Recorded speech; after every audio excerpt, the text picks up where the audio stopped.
8 Focke-Wulf 190 fighters. 1 P-51 Mustang. No clouds to hide in. No wingman. No backup. Just altitude, fuel, and a leather notebook filled with calculations that no one in the squadron believed in. The radio crackled with disbelief as the German formation closed. What happened next wasn't luck. It wasn't instinct. It was math. Spring, 1944. The air war over Europe had reached a brutal rhythm. Every morning American bombers climbed through the gray English clouds and headed toward Germany. And every afternoon fewer of them came back. The skies over occupied France belonged to whoever could climb higher, turn tighter, and shoot first. German interceptors attacked bomber formations with ruthless precision. They came in fast, broke the formation apart, and picked off stragglers one by one. To stop them, the United States had introduced a new fighter, the P-51 Mustang. Powered by a Rolls-Royce Merlin engine and carrying long-range fuel tanks, the Mustang could escort bombers all the way to Berlin and back. But an airplane's design meant nothing if the pilot inside didn't understand how to use it. Most fighter pilots flew by instinct. They trusted reflexes. They trusted the feel of the control stick in their hands. They learned by surviving combat, by watching older pilots, by counting the holes in their wings after each mission. The best among them possessed something close to animal intuition. They didn't calculate. They reacted. But one pilot in the 357th Fighter Group approached combat differently. Second Lieutenant Arthur Feedler believed instinct wasn't enough. He believed the sky followed rules, and rules could be calculated. Feedler was 23 years old, thin, quiet, slightly awkward. He wore wire-rimmed glasses that fogged inside his oxygen mask, and he carried a small leather notebook everywhere he went. In the mess hall, on the flight line, even tucked inside his flight suit before missions. The other pilots noticed, and they laughed. They called him the professor, sometimes the bookworm, a fighter pilot who preferred equations to gunfire. Feedler didn't argue. He simply kept writing. The 357th Fighter Group operated from RAF Leiston in Suffolk, a muddy base carved into the English countryside. Rows of Nissan huts lined the airfield. Merlin engines roared from dawn until dusk. Every morning before sunrise, ground crews removed tarps from the Mustangs and began preparing them for another escort mission.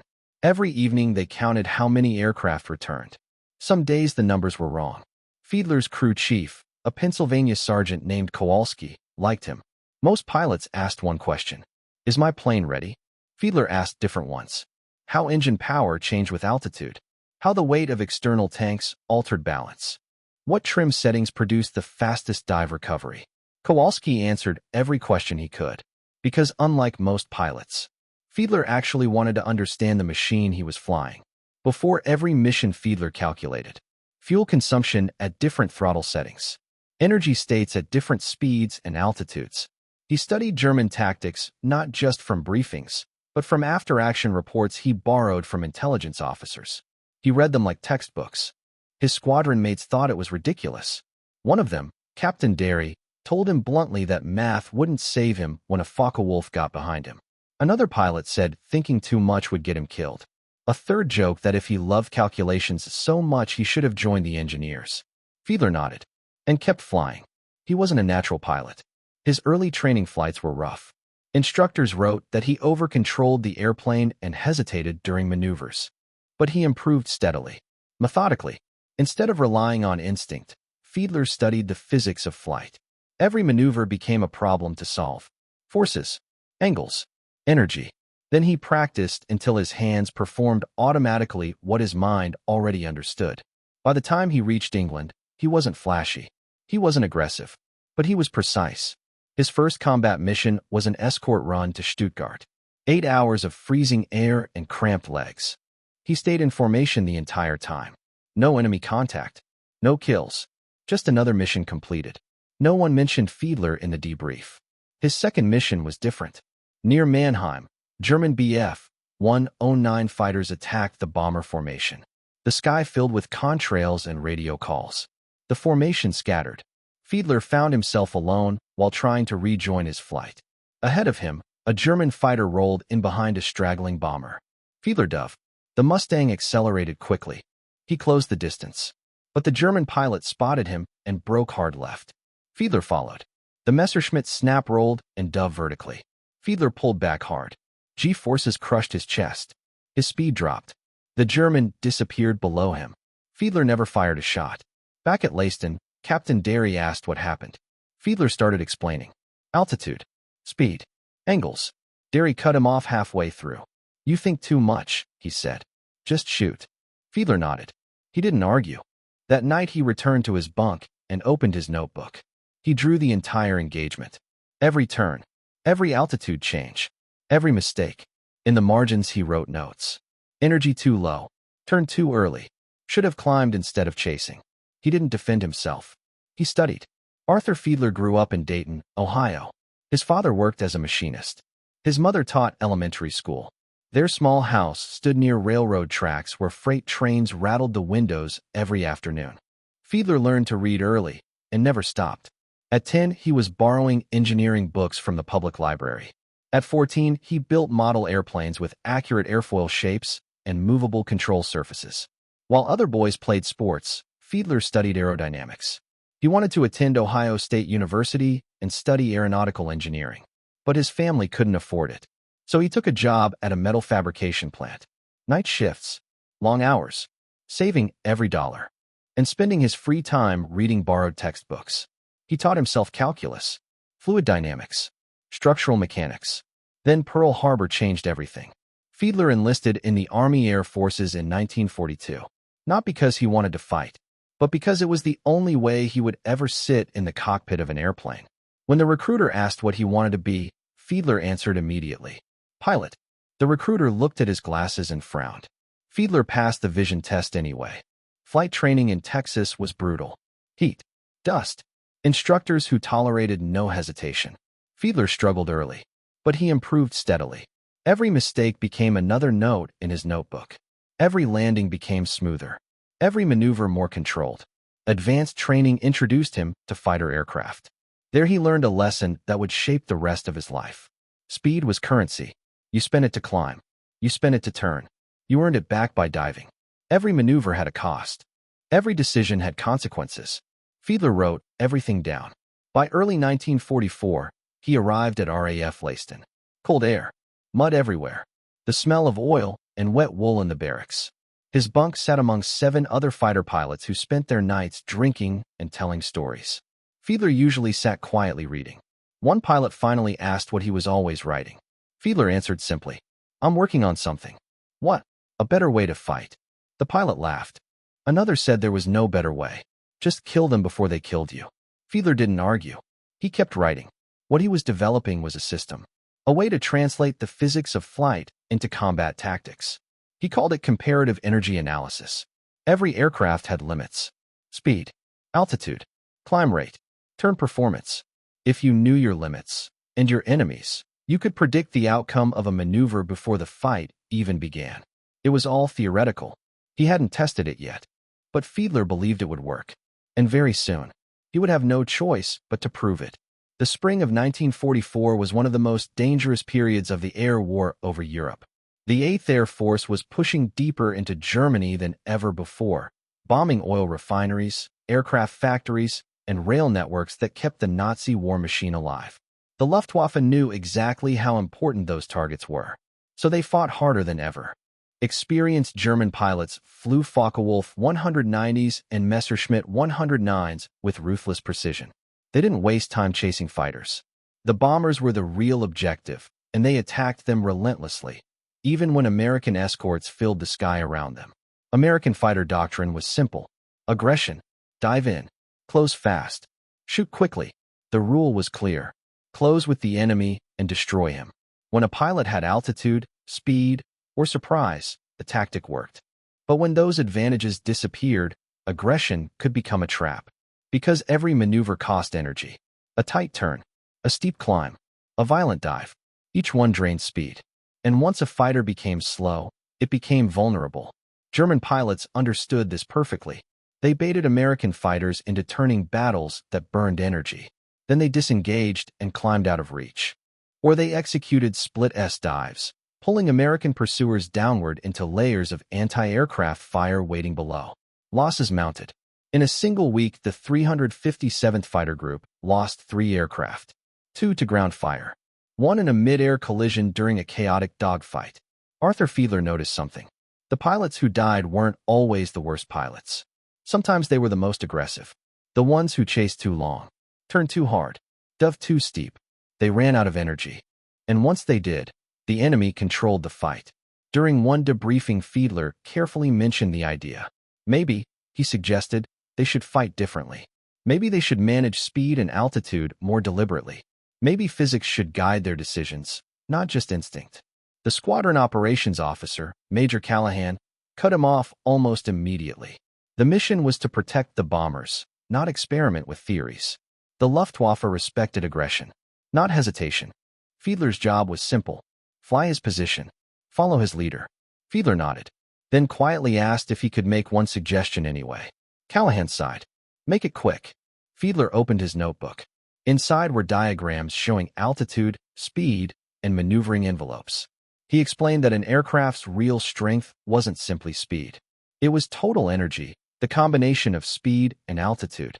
If a Mustang entered combat at 25,000 feet and 350 miles per hour, it possessed more energy than a Focke-Wulf flying at 20,000 feet and 300 miles per hour. That extra energy could be converted into speed or altitude whenever needed, which meant the Mustang pilot controlled the fight. Callahan studied the diagram for a moment, then shook his head. Interesting theory, he said, but theories don't win fights. Trigger time does. Another pilot laughed. The best pilots don't calculate, he said. They just know. Instinct was faster than math. Feedler didn't argue. Later that night, he wrote a single line in his notebook. Instinct works until it doesn't. April 12, 1944. The mission target was Schweinfurt, home to one of Germany's most important ball-bearing factories. Intelligence warned that the Luftwaffe would defend it heavily. They were right. Feedler flew as wingman in a 4-ship Mustang flight. His element leader was Captain Derry, the same pilot who believed Feedler thought too much. They climbed to 28,000 feet, throttling back to conserve fuel. Below them stretched the bomber formation. Dozens of B-17 flying fortresses, their contrails forming long white lines across the sky. Then the enemy appeared. 8 fighters diving out of the sun. Feedler spotted them first. Bandits high 12, he called over the radio. Derry acknowledged and rolled left to intercept. Feedler followed. The German formation split instantly. 4 fighters dove toward the bombers. The other 4 stayed high to engage the escorts. Derry targeted the lower group. Feedler wanted to climb toward the upper fighters, but he stayed with his leader. Doctrine. Discipline. Derry closed quickly and fired. The German fighter rolled away and dove. Derry chased. Feedler followed. They dropped through 24,000 feet, then 20,000. The German leveled out and ran east. Derry kept chasing. Feedler glanced at his airspeed. 420 miles per hour. Still fast, but they were losing altitude, and the 4 German fighters that had remained high were now diving toward them. Feedler called the warning. No response. Derry was focused entirely on the aircraft ahead. Feedler checked his mirrors. 2 German fighters were already descending toward them. He called again. Finally, Derry answered. Stay with me. Feedler hesitated, then made a decision. He broke formation. He pulled sharply right and climbed. Speed dropped rapidly. 400, 380, 360. The 2 German fighters adjusted instantly and followed him. Exactly what Feedler wanted. He leveled out at 22,000 feet and pushed the throttle forward. The Mustang surged ahead. The Germans remained above him, but were closing. Feedler didn't dive. He didn't turn. He simply held his heading and calculated. The Focke-Wulf 190 had a better roll rate at high speed, and it could outturn the Mustang at low speed. But it was heavier, which meant it lost energy faster in vertical maneuvers. If Feedler forced them into a climbing fight instead of a turning one, they would lose their advantage. The first German opened fire. Tracer rounds flashed past Feedler's wing. Feedler pulled up into a steep climb. Speed dropped. 340, 320, 300. The Germans followed, but their climb rate was slower. Feedler crested at 25,000 feet, rolled inverted, and dropped into a split S dive. The Mustang accelerated violently downward. The German fighters tried to follow, but they had already spent too much energy in the climb. Feedler leveled out at 20,000 feet with the airspeed needle touching 400 miles per hour. The Germans were still above him, but badly out of position. Feedler didn't chase. He climbed calmly back toward the formation. Back at base that evening, Captain Derry confronted him. "Why did you break formation?" Feedler explained the maneuver. Derry frowned. "You should have stayed with me." Feedler nodded, then asked one question. "Did it work?" Derry hesitated, then shrugged. "Yeah, it worked. Just don't make a habit of it." Feedler didn't make a habit of it. He made it a system. 3 weeks later, the real test came. May 3rd, 1944. The mission target was Berlin. Clear skies stretched across Europe that morning. Visibility was nearly unlimited, the kind of day where a pilot could see enemy fighters from 10 miles away, which meant the enemy could see you too. Feedler's flight was assigned high cover, 30,000 feet above the bomber stream and several miles ahead of it. His flight leader was Captain Voss, a replacement officer who had flown only 2 combat missions. Feedler remained wingman. 2 other second lieutenants completed the formation. Voss was nervous. Feedler could see it in the small details, the constant throttle adjustments, the quick scanning movements, the way he called out contacts that weren't really there. Feedler stayed calm. He checked his instruments. Fuel good. Oil pressure steady. Manifold pressure stable. Then he ran through the mental checklist he always used before combat. Speed, altitude, position, energy. Everything looked right. Then he saw them. 8 Focke-Wulf 190s, climbing from below at their 6 o'clock position. For miles away, they hadn't seen the American fighters yet. They were aiming straight for the bombers. Feedler reported the contact immediately. Voss acknowledged and rolled into a dive to intercept. The other 2 pilots followed. Feedler followed as well, but his dive was shallow, because he had already recognized the pattern. The German fighters were flying in 2 groups of 4, stacked vertically. A classic Luftwaffe tactic. The lower group would draw the escorts into a chase. The upper group would attack the fighters once they committed. Voss didn't see it. He dove straight toward the lower formation. The 2 other American pilots chased with him. Feedler did not. He stayed high, watching, waiting, exactly as he had calculated months earlier. The lower German fighters broke apart as Voss approached. They scattered deliberately, forcing the American pilots to split up and chase individual targets. The trap worked perfectly. Within seconds, the American formation was stretched across miles of sky, and then the upper 4 Focke-Wulfs rolled into their dive. They went straight for Voss. He never saw them. Feedler called the warning over the radio, but Voss either didn't hear it or heard it too late. Feedler had seconds to act. He shoved the throttle forward and pushed the Mustang into a steep dive. Not toward the lower group, toward the upper one. The Mustang accelerated rapidly. For 100 miles per hour. For 50. For 180. The German fighters were lined up behind Voss in a stern diving attack. Feedler approached them from the side. Fast. High. Perpendicular to their flight path. He didn't try to get onto anyone's tail. Instead, he blasted straight through their formation and fired a quick burst as he passed the lead aircraft. The bullets missed, but the maneuver achieved exactly what he wanted. 2 German fighters broke off their attack on Voss and turned toward Feedler. Now the fight had changed. Feedler didn't turn to engage them. He extended straight ahead, using his speed to open the distance. The Germans followed. They were faster in the dive, but Feedler had entered the fight with more total energy. He kept his dive shallow, trading altitude slowly to maintain speed. At 22,000 feet, he began a gradual climbing turn. Not sharp, not violent, just enough to bleed speed carefully. The Germans turned inside him, trying to intercept. Feedler watched their closure rate and calculated. They were gaining too quickly, which meant they were carrying too much speed, which meant they would overshoot if he forced them into a climb. He tightened the turn.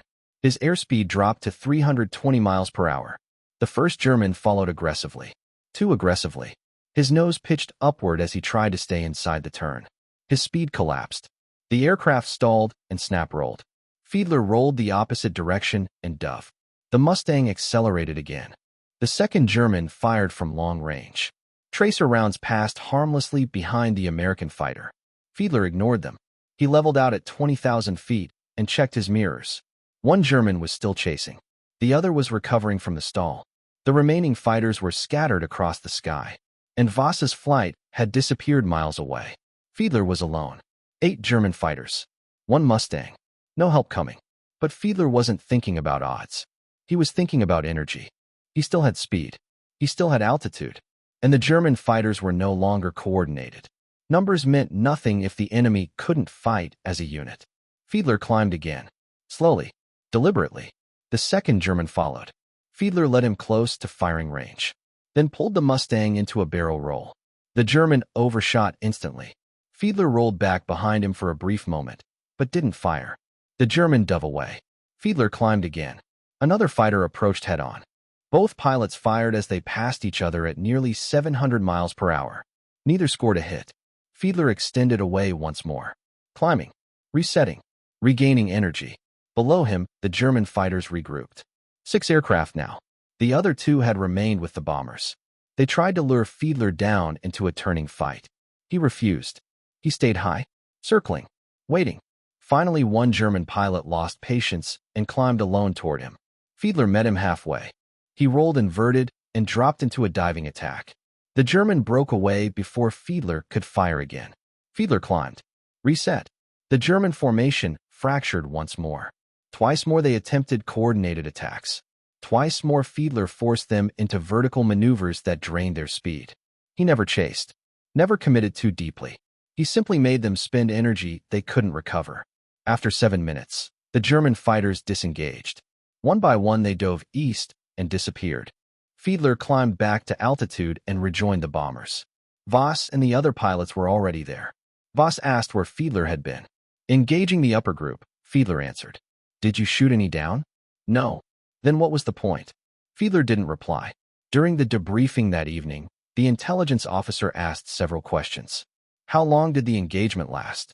About 8 minutes. How many enemy fighters? 8. How many kills? None. The officer looked confused. Then what did you do for 8 minutes? Feedler answered simply. I kept them away from the bombers. The report went into a file with hundreds of others. No kills. No witnesses. Nothing remarkable. But the pilots of the 357th Fighter Group remembered.